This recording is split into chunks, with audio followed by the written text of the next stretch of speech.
The show is made possible in part by its supporting sponsors: Blue Water Power Group of Companies, Joe's Discount Tire, and AskGuy.ca. I know I get excited every week, but this is a very extra special interview because I don't think we've seen each other face to face since high school. Well, we had that one karaoke, that spontaneous karaoke. Oh, where was that at? I'm not positive. Or the old Keelans. Wherever that is at. Oh my goodness. Oh, rock and roll. Yeah, rock and roll. Oh yeah, that's right. On Father's Day, my boys took me out for pool. Right. And we were like, holy crap. But Kelly Cooper, thanks so much, buddy. Dave Burrows, it's nice pleasure to see you again. Yeah, it's nice to see you too. We went to high school together and chummed around a bit and had some good times and lots of fun there. And then life just kind of does this once in a while, and as it does, full circle back. Here we are, and we've been sort of chatting online about other stuff. And that's right. You started telling me about what you do, and I was like, "That's really cool." So let's go to the beginning, though. Okay. You're from Sarnia originally? Yep, Sarnia originally. Born and raised in Sarnia. Yeah. Where did you go to public school? Lansdowne. Okay. Yeah. All right. How was school for you? School was learning. I learned lots. Yeah. School was tough. I mean, I got bullied. Did you? All the way through public school. Why? Yeah, because I didn't fight back. Yeah. Basically. I listened to my mom, took her advice, and just walk away, just walk away. Yeah. So I walked away, and then for years walked away. And then finally, I told my dad about it. And my dad's like, just turn around and punch the guy right in the face. Like, what are you doing? And then it turned out the next day we went to school, and the guy who picked on me started picking on my brother. Oh. And then I took my dad's advice, lost my mind, beat the crap out of him, chased him to his house, and realized that from that day going forward that I didn't need to be afraid anymore. And I'm glad I did that. Like, did it stop? Yeah, it all stopped. And then when I got picked on later on in life, I just would stop it right there in the moment with my attitude and words. Yeah. And I'm glad. I'm grateful for it now because it's given me the strength to not be intimidated by people. Yeah. Are you a philosophical man? Yes. Yeah. Mm-hmm. Where do your philosophies come from? My faith in Jesus. Previously, in my teen years, early 20s, searching for things that I already knew. Yeah. And and then coming back full circle and realizing that God's right there and He's got my back. Cool. And I just need to believe. So cool. So Sarnia, high school, and then went to London, took mechanical engineering in London for automotive. Yeah. That didn't work out. Life, and moved to Vancouver for a couple of years. What did you do down there? I went there just to go surf and be a pothead. That was the plan, and go snowboarding, ride a BMX. That was my plan. Live life. Nothing to do with cars. I'm like, that's it. I'm going to be car free. I'm just going to be one of those guys. And then I was hanging out with some hippie chicks on Commercial Ave, and I hear this coming down the street, and over the hill comes a '67 Camaro. And the next day I decided, okay, I'm going to build race cars. And my brother's like, how are you going to do that? I'm like, well, I'm just going to do it. I'm going to look it up in the phone book and I'm going to call everybody. He's like, you can't get a job like that. And sure enough, I looked up in the phone book. Still had phone books. Yeah. I got to the 5th shop, and it was Southwest Automotive Specialties in Richmond, BC. I called them, and they told them that I had built a race car. I built Bill Langford's S10, was my first real project. And went there with some pictures, and the guy gave me a job, and I worked there till I left. So it was almost 2.5, 3 years. Wow. And came home to be a dad. Yeah. I had a son that was already born in Sarnia, and we were young kids and we didn't know any better. And life steered me into coming back, making a phone call to see about being a dad. And you had a vision? I don't know. I had a vision. I just had this feeling. I get a lot of my attitude and stuff from Tony Robbins because I listened to his tapes back in the day and applied everything. I listened to him all the time. It's great stuff. So, I just had a feeling like I should call Sue, my wife. We're still together. And I did, and I came home for Christmas, and this is going to sound crazy, but my grandpa, I really had respect for my grandpa Vandermeer. He was an amazing guy. Yeah. He always looked out for me. But I always looked at his hands, and it always looked like he had dad hands. You know, his working guy was a gardener. Yeah, right, okay. Calluses and stuff. they just looked like dad hands. So I came home. I had dinner with Sue. I met my son. He was a year and a half old at this time, Sean, and we were eating dinner, and I was just looking at my hands, and they looked like dad hands. Yeah. And I was like, wow. Okay, I'm going to do this. And I give up all my building race cars out there out west. I tried to get Sue to come out there, but you know, parents and stuff like that, and her young son, she's not going to, she's not going to move. So I decided to come home, and came home, got a job at Navistar. Yeah. Everybody said, you're not going to get a job, and I'm like, I'm going to get a job, make $28 an hour. You just watch. Yeah. And you worked at CN too, right? Or? Yeah, I worked at CN for 10 years. Yeah. I quit after I got laid off from Navistar. I started building race cars professionally for 2 or 3 years. And then I had a small shop. So it was only a 20 by 18 garage. So if I had anybody not show up, I was screwed, right? Because the amount of work that these cars take is like months of work. So if you have one guy say he's coming and you're expecting he's going to bring you 20 Gs. I'm thinking a lot of patience goes into this. It's all extremely patient. This car right here is the first car to come out of my bender. Wow. And that was 27 years ago. Wow. Wow. And this is just it's a reflection of life. You're exciting. Like you're telling this story. Like you can hear the passion in your voice. You can see it. You're doing it.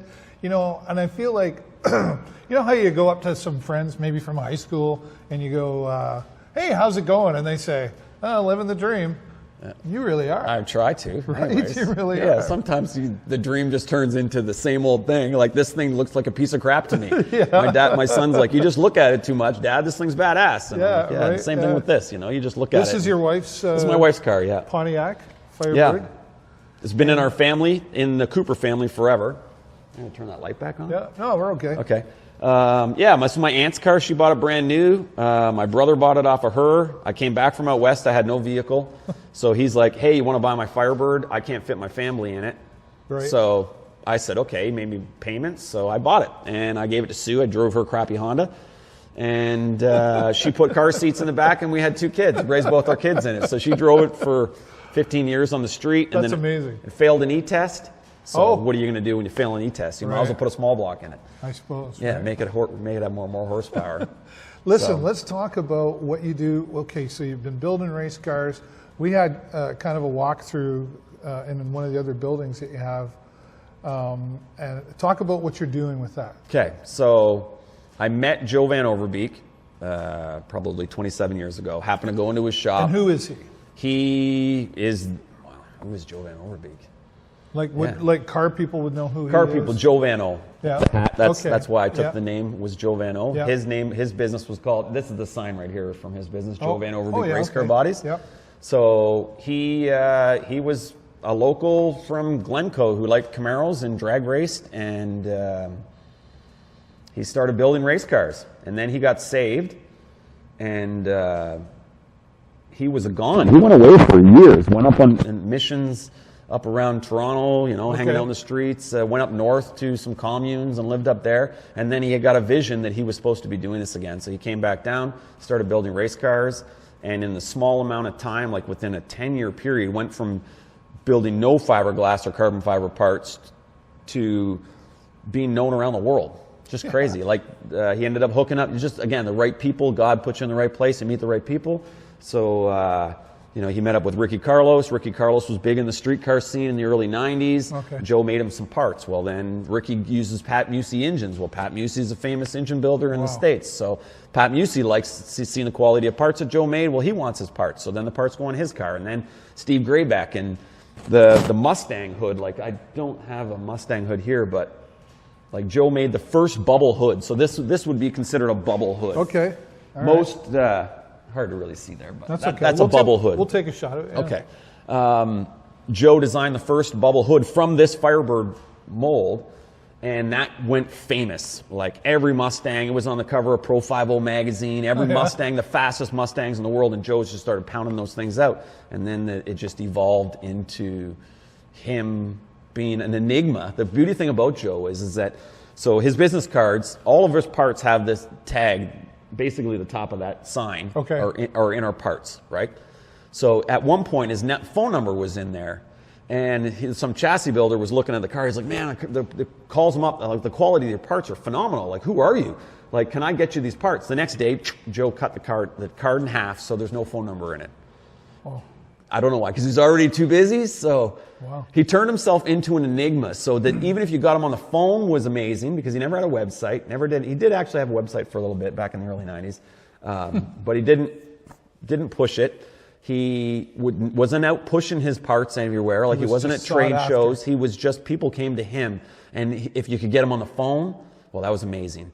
If you could get parts, that was even crazier, because people were like 2-3 year waiting list. People would shell out thousands of dollars in hopes. And then if he didn't like you, if you pissed him off, you're done. No parts for you. I would, no scoop for you. So that was one of the jokes that I would obviously say. You pointed out his strong faith, and I noticed in the sign even is the religious symbol there. Yeah, absolutely. Yeah, that was 90% of. He told me once, which was, it blew, I don't know why, it like hit me in the chest. He goes, dog, it's possible that God sent me here and put me through all of this just so I could meet you. Wow. Right. Like, you drive home and you're like, what does that even mean? What did he just say? Do you know who you are? Yeah, like, I'm a nobody. Say that. Wow. Yeah.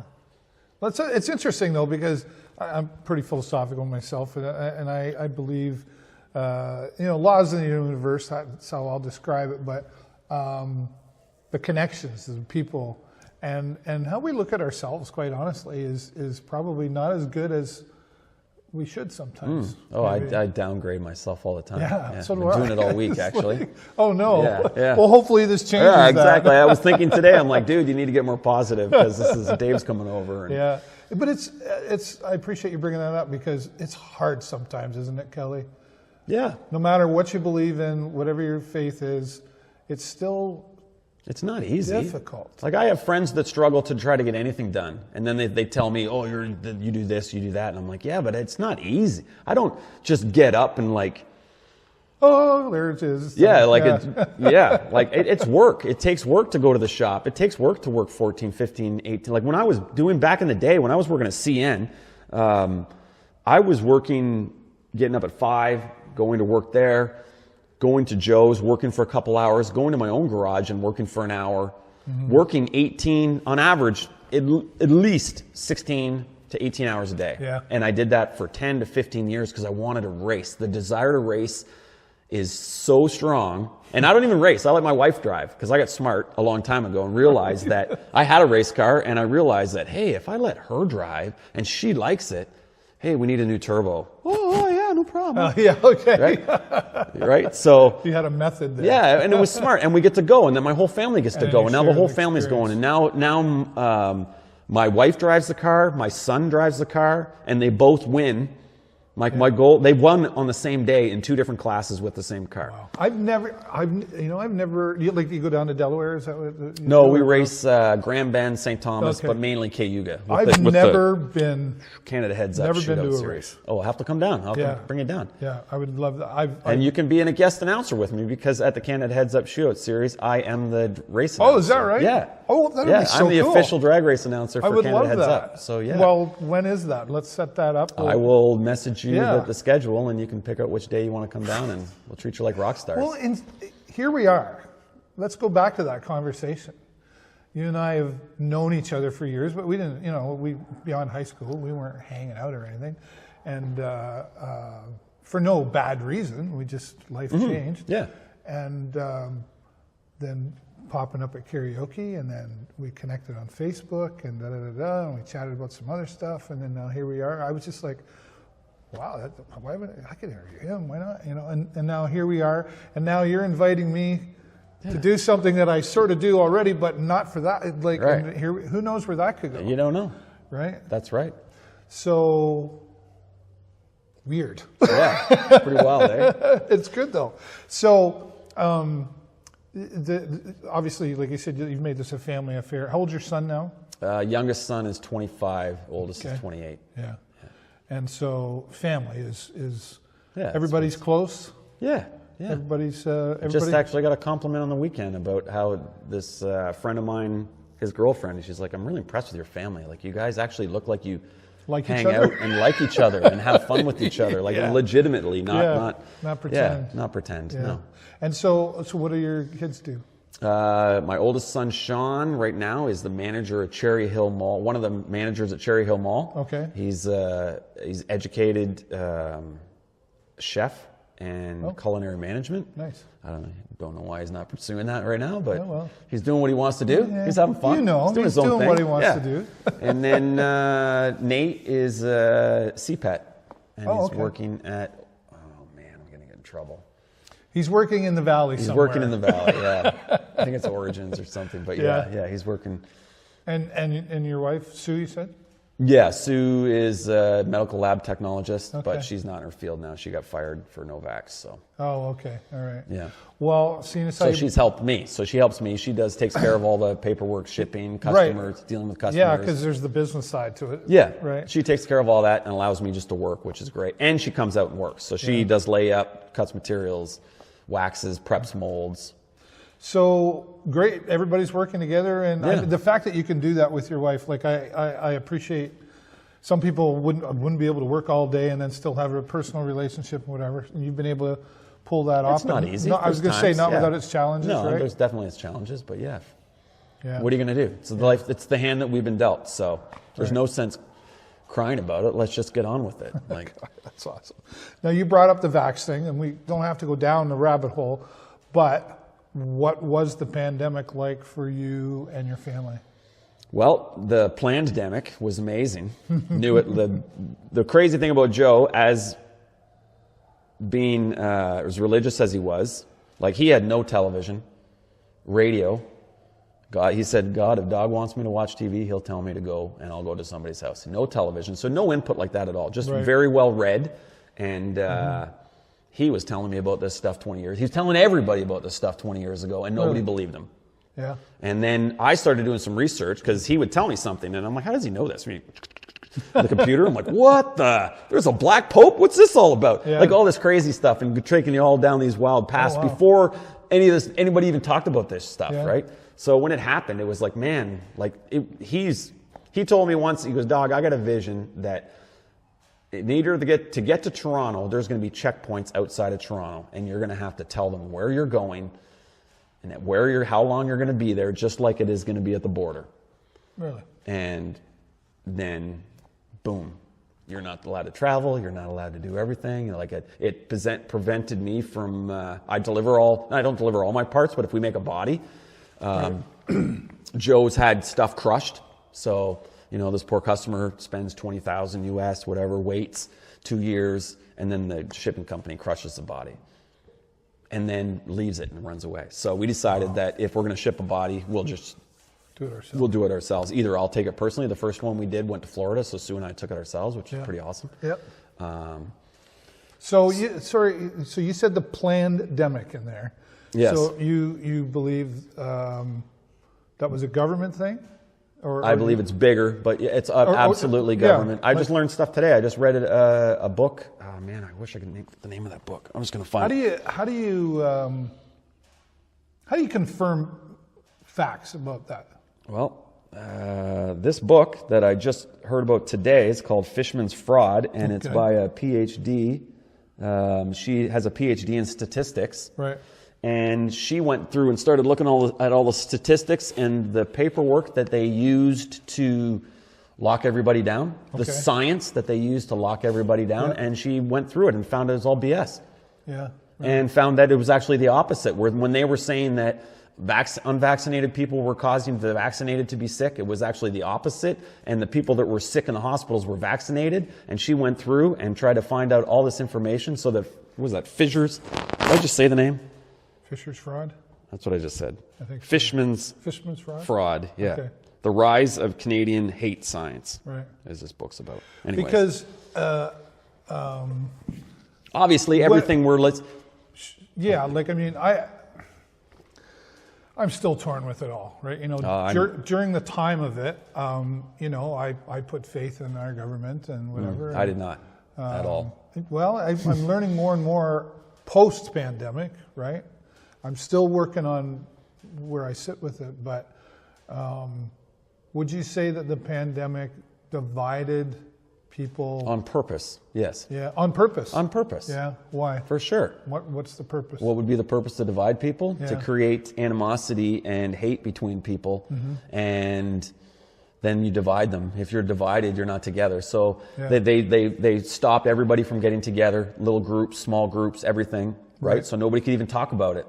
So the only place you could talk about it was on the internet. Well, then they start banning people from talking about that. They start shadow banning people. They start, if you go on the internet and say anything, I mean, everybody just jumps all over you. So there's no voice. And then the mainstream media just has to repeat the same message over and over and over again, which brainwashes people. And it's sad. I've seen it. I couldn't believe it. I was blown away that in 3 months, everybody went from being just normal, regular citizens with their head down doing their thing to being brainwashed to the point where, like you said, I wore a mask at the start, and then I stopped, like probably a month in. I'm like, this is bullshit. I'm not wearing this. This thing's bullshit. We know it doesn't work. The nurses already did a study 5 years before saying that masks don't work, and everybody agreed with them. They won. And now here we're saying that there's no science behind any of it. If you actually go look and find, there was no science behind them. The masks I used to get, I wear an N95 mask all day long. Yeah. Okay, I know how to fit it. I've been test fitted. I was a dangerous goods officer for CN. Right. You'd need to for your right? work. So we had to do all this stuff. So I wear an N95 mask. I still get residues of carbon in my mask. So the virus, which is 0.003 microns, can go right through there because obviously carbon fiber dust is very bad. It is way bigger in size than a micron of a virus. So this is supposed to protect me. Yeah, the old meme, if you piss with your pants up. That's the stupidest things. Yeah. Anyways. Okay. We could talk for 4 hours about this. I don't want to go down the rabbit hole, but I appreciate. There's more and more. There's so many doctors that they banned from talking instantly. That was huge. If you actually went and listened to them, they actually had real science. The fact that they said that ivermectin was terrible and that you shouldn't use it, but there was people who had results where they actually did use it and were curing people. Like, if you actually go do some research on Dr. Fauci, like, he already did this with the AIDS epidemic, where he killed tons of people with bad treatments during the AIDS epidemic, but they all make them all... I remember that. Right? And then turn him into a freaking saint. Yeah. And you look at remdesivir, that was one of their treatments. Well, they did studies in Africa on remdesivir that killed 98% of the people they gave it to. Wow. Pretty funny. They get you in the hospital, they put you on a ventilator, they treat you for the wrong thing, because right away there was doctors saying that this is a lung thing. Why are they doing this? It doesn't make any sense. There's blood's clotting up in the lungs. So it's hard to... Google's an interesting animal, right? Like, absolutely. I don't even use Google because it's all, but yeah. Yeah, I say, like, it's the graffiti wall of the world. Mm-hmm. You kind of have to filter out the stuff, and it's been a lot of strong opinions come out, and a lot of strong, and I think the thing for me is that have strong opinion, but respectfully have the discussion, right? Mm-hmm. And that didn't always happen, like you say. And certainly, like, I even remember, like, the first couple of weeks of it happening, and people were messaging me thinking that I can do something, but they're like, I got the cure for COVID. I got the cure for COVID. Now, there's all these videos. And there's a lot of false information about that kind of thing, too. But I was just like, I didn't know what to go with. So, I went along with, because I thought, well, this is the right thing to do, I guess.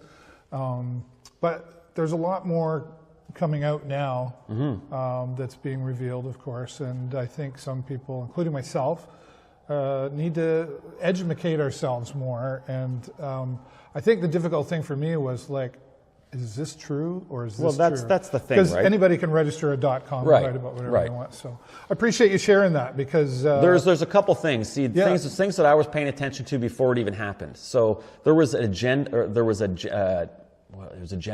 20. Oh man, if you don't say the right thing, it's useless. It's okay. There was, they did in September of 2019, and I'm pretty sure it was Agenda 201. Okay. And it was a study where all the big newsmakers, all the big heads of the World Economic Forum, the WHO, and all countries sent representatives, and they did what if there was a world pandemic? As soon as they do that, well, why are they doing this? They said, well, how are we going to get, we need social media guys. We need guys like Dave Burrows to get on there. We need people to, and they paid people to do all these people who were saying that, well, yeah, they didn't pay you, but they paid some people. Yeah. So this happened already. So they already had played the whole situation out. I know that because I watched this stuff before. In the summer, October of 2019, right after they had this agenda, there was some Chinese World Games, and it was all military games, and all the military around the world went to China, and they came back sick, so sick that they had to quarantine the planes. All the soldiers went spread out through all the countries in the world, came back so sick that they had to quarantine the planes. People tried to talk about it, mainstream media shuts it all down. So that's why I had indicators that something was going to happen. And then what better way to take over and run an election with mail-in voting and everything else than destroy the country, right? It sounds so crazy that this is going to sound wild, but that they would go and basically make the whole planet into a prison to take out Donald Trump. But that's how big of a threat he was. Got to blame somebody. Anyways. Sorry. Let's go back to the carbon fiber. Yeah, no, that's okay. Yeah. But here's why this is a good conversation, because I don't agree with everything you're saying, but I don't have information to back up why I don't agree either. Right. And we've done it as friends, and we've been able to keep it civil, right? Yeah, absolutely. And I think a lot of people didn't do that. So I appreciate this forum that I've been able to put out there. I know, certain bills that shut down, like the media stuff now, hasn't affected me yet. Right, yet. So it'll be interesting. Maybe this will be the one. I don't know. Maybe. Yeah, well, you can't talk about COVID, right? You can't even talk about it on YouTube. I talked about it a lot on the show during Japan. But I was more, I didn't go down the rabbit hole of, this is that. I didn't go into... government this, government that. I just said, big deal. When they took away my ability to travel, first off, we were doing fine. Financially, my wife worked and she made enough money that we could pay our bills. So anything I did it was like I was retired. Bonus, yeah. Right? But when they fired her, she loved her job. So not only the fact that I have to deal with the part that we're doing in business, we're in the middle of this pandemic, we're in the middle of everybody being freaking crazy, and I can't even go to a restaurant. People are kicking me out of restaurants because I don't have a Vax Pass, which I refuse to get. Yeah. Luckily, there was a couple establishments who, hey, here's my Vax Pass, and they would say, okay, come on in. Yeah, because they're trying to survive too. Right, exactly, so they're trying to destroy all small businesses because they want everybody on the CERB. That's another thing. Look at the workforce situation after the pandemic, because all those people, handouts, right? Yeah. They're all lining up. All right, okay. Don't get me started on that one. Well, I only say that because I know they impeded my ability to go across the border. Yeah. That was where I really got mad. And I went across the border. I had no ArriveCan. I had no test. I never took a test. I never took a vax. And they couldn't stop me because it's illegal for them to stop you. The things that I learned about our rights is crazy. Yeah, the American side, they never said a word to me ever, which is really wild through the whole thing until they dropped the mandates to come into Canada. The next time I went to the States, they asked me if I had been vaccinated. First time ever. And I'm like, nope. And they're like, you can't come across here. What are you thinking? Right. Let's get back to the cars. Okay. This is great. Yeah. We said before, let's take this anywhere we want to. The cars, though, I know lots of guys that, build cars and whatever and stuff. But what you're showing me here, and we will take some B-roll of this, folks, and show you this amazing stuff that Kelly's got here. You're a real, what's the word I'm looking for? You're above average at this, I think. Well, just from what I've seen and guys I know and stuff, right? Go ahead. It's okay. Yeah, you're allowed to say, yeah, I'm really great at this. I try to be humble. Right. I just do. Your heart's into it, so yes, I love building cars. Yeah, I've been building cars since I've been a little kid. In my brain, I've wanted to build race cars. They asked me when I went to college, "What do you want to be? Why are you taking this mechanical engineering course?" I'm like, "Because I want to build race cars." Warren Johnson, he was an idol. I looked up to him. That's what he did, so that's why I was following this route. then realized that I could just go build race cars now. I didn't have to wait. What's the toughest thing about it? Like, you know, do you have a blueprint? Money. Yeah, okay, there's that thing. Yeah, money's a funny thing, eh? It's money and your ego are the biggest. How so with the ego? Like, well, because men are driven by their ego. Yep, we are. And this is all somewhat ego. See, you can race. Yeah. You can race and have this car, when this first went down the track, went 19 seconds at 56 miles an hour. It was a V6, it had a plugged up catalytic converter, but she was happy and she raced it. Right. So the male aspect is to go faster, always to go faster. Yeah. And you get 200, I want to do 201. Exactly, and that's the problem. When I put my wife in the car, like we started out, we wanted to run up. We went to RPM Magazine, and they had their Canadian Street Car Shootout, and the slowest class they had was a 1290 class. Okay, that's our goal. We got to go 1290. I'm going to get you in the car. You're going to run 1290. So we had a stock 305 in the car. We put a turbo on it, went 1280s. Perfect, just like that. If I could have left the car, that car could still be a 1280 car, and she would be content. Because she just wants to race. Right.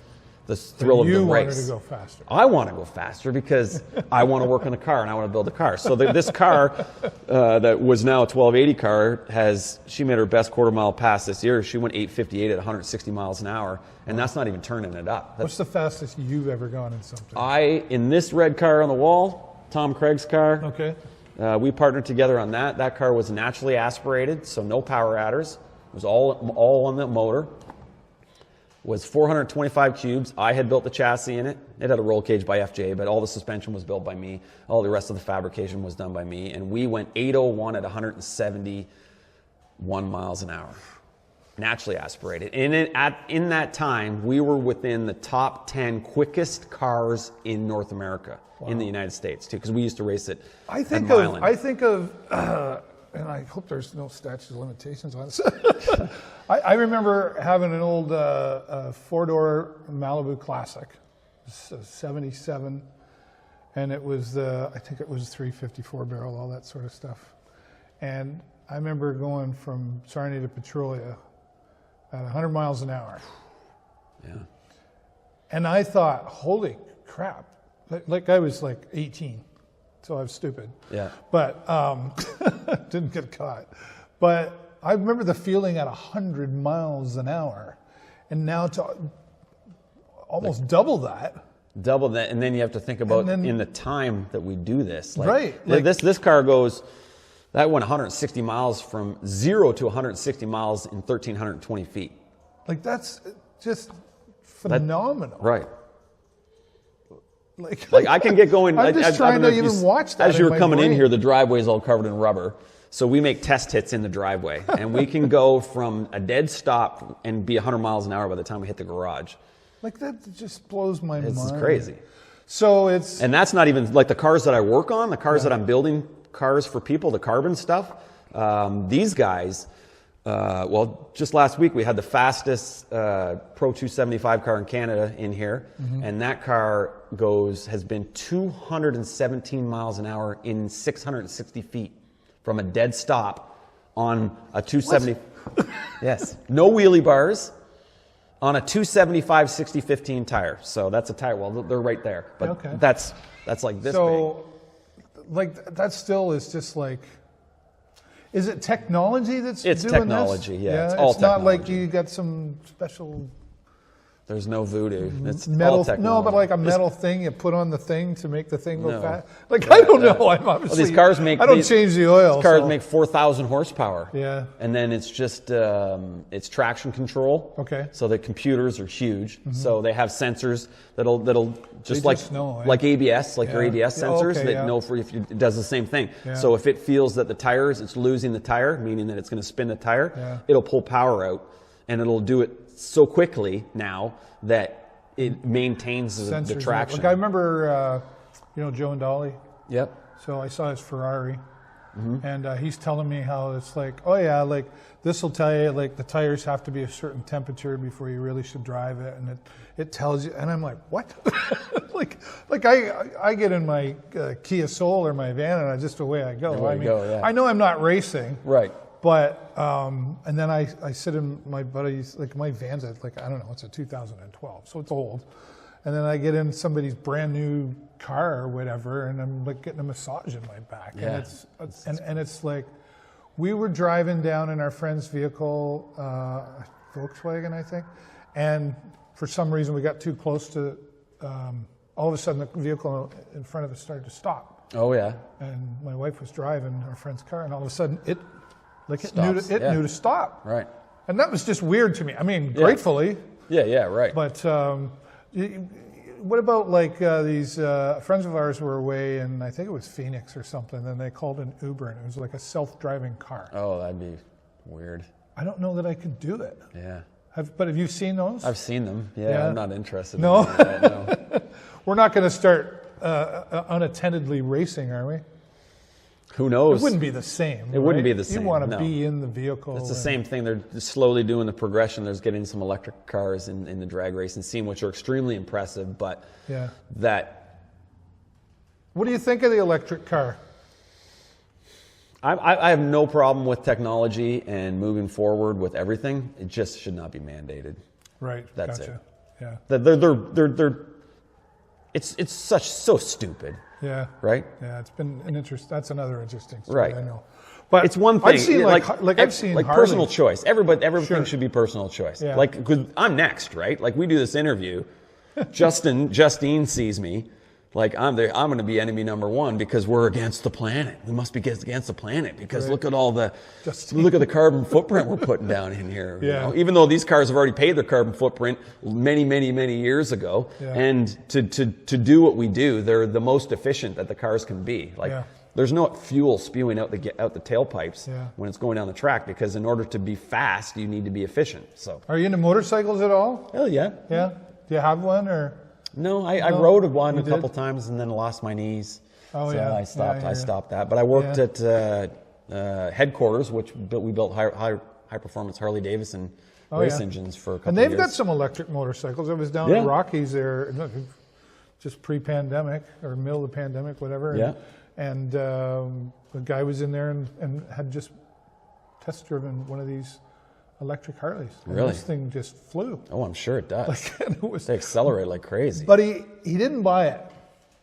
And I kind of cornered him after. I kind of overheard the conversation, and I said, that's cool, man. He goes, I'm not buying it. And I go, like, why not? He goes, because it doesn't go blub, blub, blub, blub. It doesn't sound like a Harley. Yeah. He goes, they missed that. Because you could, there is a thing on it, he said. And the guy, you can push the button and it makes the sound. It emulates he said, the fake Harley. It doesn't, but I don't feel, it's different, right? And I was like, like I'm a Kawasaki guy. I got a big VN 2000, right? And I gotta feel that roar. Yeah, exactly. Right? It's the same thing. Like I can sit in a race car, like you do your burnout, and the engine running like that. Like the feeling that gives you, like you're driving your own roller coaster, right? And you're in charge of your own roller coaster. I remember a friend of mine had an old Camaro in high school when we were in high school, and his name's Paul. That's all I'll say. And he literally had to put, he filled it up out at the airport. Yeah, he had to put airplane fuel in this thing. Yeah. And I remember being in it at Canada Park. He's like, "Hop in, we'll go." And I was like, I felt like I was in an airplane. The way the rumblings were going and the sound and everything and. There's just something about it all. Yeah, right? Like it's amazing. The fuel smell at the track and everything. Exactly. Yeah, cool. It's all of it. I love it.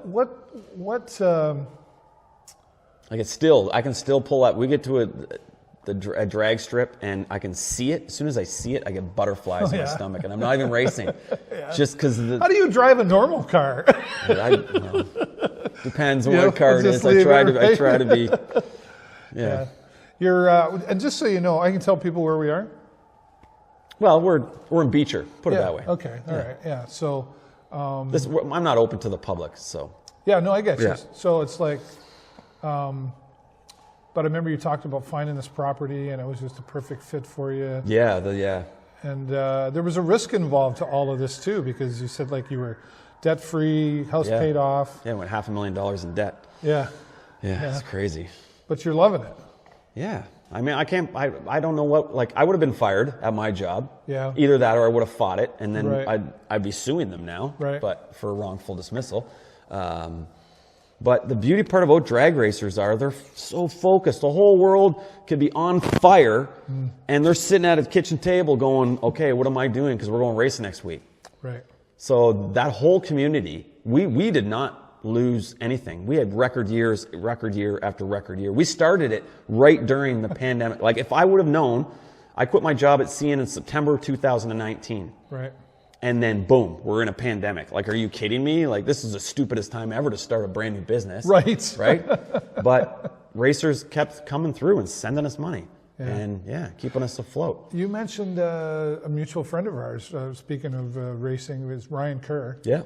And part of the Outlaw Racing, and he drove pro for, I think, a couple of years. Mm-hmm. And what did he initially hooked me up with Joe Van Overbeek. Yeah. So he's the one who told me to go out there, and then I went out there, and I bought a couple parts off him, and then I went out there and bought some more parts, and then I realized that, hey, I'm supposed to find the person who's doing what I want to do, hang out with that person, and emulate what they're doing, and that's what happened. I went and worked for Joe for a while.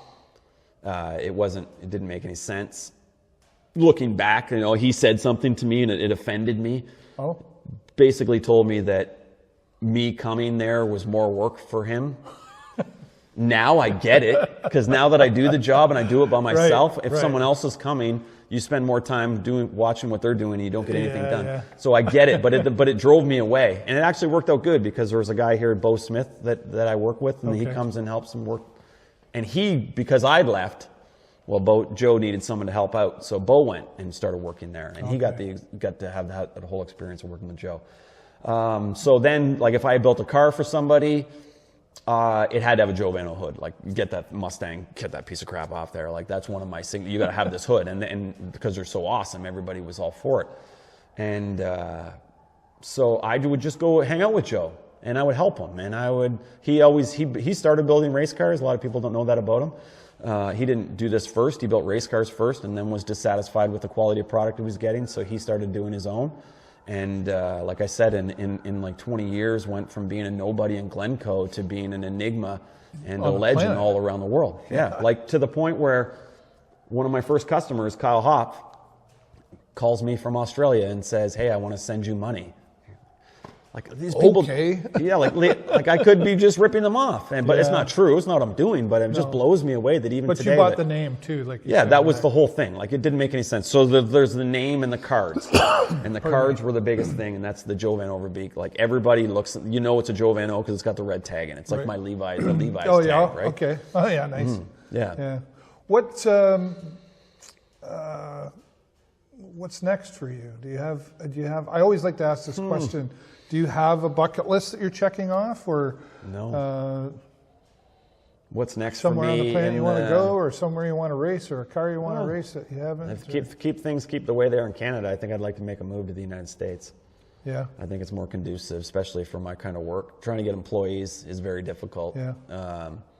It's almost at the point where the quality has to be so great that you can't even rely on someone else to do that. Yeah, like, I don't even know how you'd, like, I mean, I have an appreciation for what you do, because, like I say, I put air in the tires and the gas in the tires, and that's about it. And to me, you're an artist, in a sense. Yeah, Mrs. Gallus. Right? Yeah. Oh my God, remember Sue, right? Yeah. She passed it. I know. And she was so wonderful. Yeah, but I always think about her every once in a while. Because we had her class together. That's right. Grade 9 art. Oh my God. I remember her coming to me and saying, "David, I love you, but I don't know what I can do for you." Because I barely draw stick people still. She's like, "You're so creative up here," but I just couldn't put it down. But she was so patient. Yeah, she was fantastic. And kind, and she had to put up with guys like you and me causing ruckus in the class. Bridge club. Oh my goodness. Yeah. I still don't know how to play. I took bridge club and hoping to learn euchre. I learned euchre. I don't think it was bridge for me, actually, but. Well, grade 9, they watched that video. They sent us. They just go on the orientation, right? Oh yeah. Join every club you can. Yeah. That's why I ended up in the computer club. I wish I was smarter back then, because then I could have been on the cusp of. He's bringing up the computer club. Yeah. Hey, it is what it is. I was the president of the computer club in high school. We were a bunch of nerds. Kelly and I. Go to nerds. 10. Yeah. You can make those words go across that screen. Like, that was amazing. I know, right? And we had Go Colts. Yeah, we had to print out like a graphic on the dot matrix printer. Yeah. Oh, now we're really dating. Hell yeah, but right? man, I wish I would paid way more attention back then, because right. I could actually be working with my fingers instead of... Well, I was going to ask you, like, I was surprised you gave me the tour, and I appreciate that. I didn't see really any computers or anything. I would have thought that maybe... Oh, there's a laptop in there. Oh, is there? Yeah, that I run my computer off of. But this whole car is computer operated. Yeah. Yeah, that's why. So we rerun this car in 2 classes, so two different... Can you, like, run this thing off your iPhone? Or? No, not that. No, it's not that, Bill. Just a cheap laptop. But like last year... But I mean, designing them and everything, you use computer for that, or... No, or you just, no. Yeah, it's all... No, everything is basic. So that right there, that's the new front end that we sell. And that was the front end that Joe always wanted to do. During the process, I needed to make that front end. And we started it with Joe. And then 2 years ago, he passed away. And I had to finish it by myself. Right. But I'm so grateful that I had the opportunity that he got to come. You had some passion in that for Joe when you did that, I imagine. Yeah, absolutely. Yeah. I have passion for it at every... Yeah, but I mean for him. Yeah. Yeah. Yeah, the guy was great, man. He taught me so much. It had to be a Joe. Yeah. Yeah. That's cool. Yeah, I don't even care about my name. That's why it's still Joe Van O. I like Kelly Cooper's irrelevant. People, I would just say, oh, you're the new Joe Van O. I said, well, actually, my name's Kelly Cooper. I'm just impersonating Joe Van O. I don't know that I can live up to his... You're trying, though. I'm trying, every day. Learn something every day. That's the beauty part about it. I like learning. And, man, I learned what not to do today, because I had a couple failures today that made me question everything that I do. Sometimes you just got to pause. Yeah. And then you hit the reset button. And I say reset button, like, doesn't mean you have to go back and start from scratch. You just got to pause. Okay, reset, start from, let's go back a little bit and start from here. More knowledge, right? Every single time you fail. But the carbon fiber, it's not, I've seen people fail. A lot of people try it and fail. It's finicky, man. You can do we made a part on Wednesday, and we did the exact same thing on Thursday, and it almost was a write-off. Luckily, I know how to, okay, let's try this to see if we can save it. Right. Because it's just like, what? Like, I don't even understand what we did wrong there. What are you doing for fun when you're not messing around with cars and, I don't know, you play video games, or do you play basketball or something? Just me. It's all car. It's like 365 cars. Yeah. I like to sing. Yeah? Yeah, I don't take time for it, but on the weekend I did. We were at the banquet, and I got to sing with a band, so that was kind of fun. Cool. I'm a singing announcer, so when I announce, I sing, because when I'm bored... Oh, really? When I'm... it's like... Give me an example. I'll give you an example. Put you on the spot. Loving is what I got. I said, remember that I don't cry when my dog runs away. But you said when you announce, you sing. Yeah, just like this. Really? When I'm bored. So being in the tower is completely boring, because 90% of the time you're sitting around waiting. Drag racing, 100% of drag racing is hurry up and wait. Yeah. So, hurry up and wait. Go fast, turn left. Yeah. Well, we don't turn left. Come on, that's NASCAR. Yeah. Okay. We go in the straight line. See, I don't know. We accelerate from a dead stop in a straight line. Yeah. But there's a lot of downtime with the drag races. And when I'm working, I'm always singing in the shop. Okay. Music playing, I sing to myself. I can entertain myself. Got a lot of songs up there. So when I'm at the track and I'm bored, I used to turn the mic off, and then I decided to just leave it on. So give everybody and so now I just sing random, and I won't sing a whole song. I'll just sing like whatever pops in my head. Like you'd be singing working in the shop. You say something that inspires me to think of working on the chain gang, and I'll just spit that stuff out. Do I got to bring my singing voice with me? You can do whatever you like. It's up to you. Rob Potter was singing. I feel like we're going to have a lot of fun with this. Yeah, absolutely. For sure you will. Why wouldn't we? Yeah. Why wouldn't we?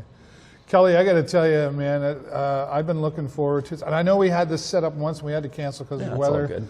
And then, but it's really been on my mind since you first agreed to do the interview. I'm like, I don't even know what I'm going to ask them, like, hey, how's it going since high school? Or, like all that stuff. And I've been telling my wife. My wife's like, "Oh, you doing that interview finally?" Because I've been talking about it all the time, right?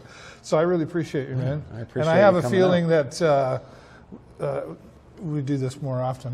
Maybe because we ride motorcycles. Both I ride, my wife rides, my son rides. How many times I'm thinking about I've driven past your house, and didn't know you were right there. I wonder. how many other people are around that I haven't seen in years that I'm driving by their house all the time. But driving by here and